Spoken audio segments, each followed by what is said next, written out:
Hey, my name is Chuma, and on this channel, we talk about money, but not the flashy, viral, get rich quick version. We talk about how money actually works in real life, especially after 30. Because if you're over 30, you've probably noticed something. Money feels different now.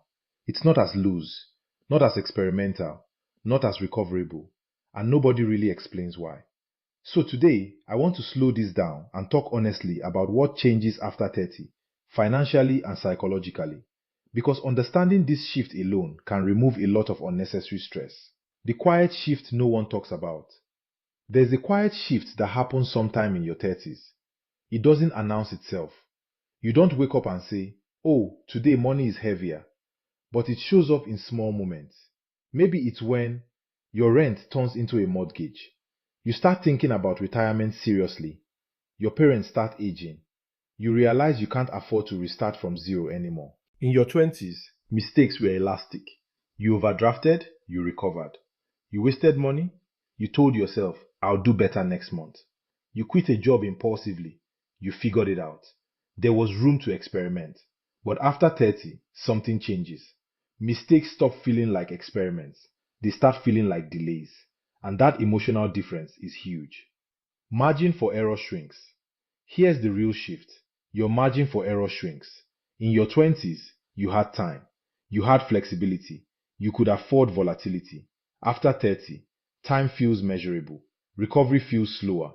Risk feels heavier. A financial setback at 22 feels temporary. A financial setback at 38 feels strategic. Because now you are not just thinking, can I survive this? You are thinking, what does this do to my long-term plan?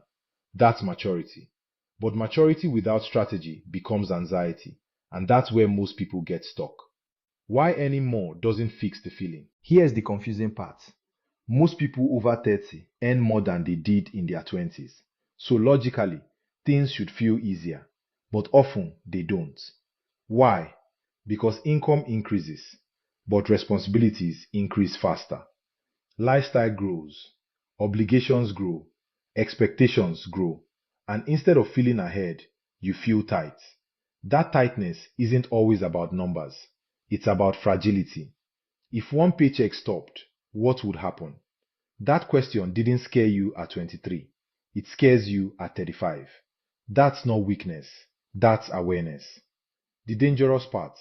Old advice, new stage. Here's where the real damage happens. The advice doesn't change. The internet still says, take big risks, go all in, you are still young. But advice must be stage specific. The strategy that works when you have no dependence, no fixed assets, no long-term commitments is not the same strategy that works when you have stability to protect, you have assets to preserve, you have long-term goals to defend. After 30, the goal shifts. It moves from how fast can I grow to how stable can I stay while I grow. Speed without stability creates stress. Stability without growth creates stagnation. But growth built on stability creates peace. And peace is underrated in personal finance. The emotional weight of money after 30. Let's talk about something people don't say out loud. After 30, money carries identity. You expect yourself to be put together. So when you feel financially behind, it hits deeper. It feels like you miscalculated, you wasted time, you should be further. But here's the truth. Most people feel this way. They just don't talk about it. Financial stress after 30 isn't always about failure. It's about structure. It's about building on urgency instead of foundation. And foundation is what we are going to build in this series. After 30, your financial priorities should shift. Not toward panic, not toward regret, but toward protection. Before chasing wealth, you protect stability. Before accelerating, you secure footing. Before risking, you buffer. That's maturity, and that's strength. Tomorrow, we talk about the most boring financial tool that protects more people than any investment strategy ever will. It's not sexy, it won't go viral, but it will change how safe your life feels. If you've ever felt like money is fragile, like one bad month could throw everything off, tomorrow is for you. This is Chuma, and we're not building hype, we're building foundation.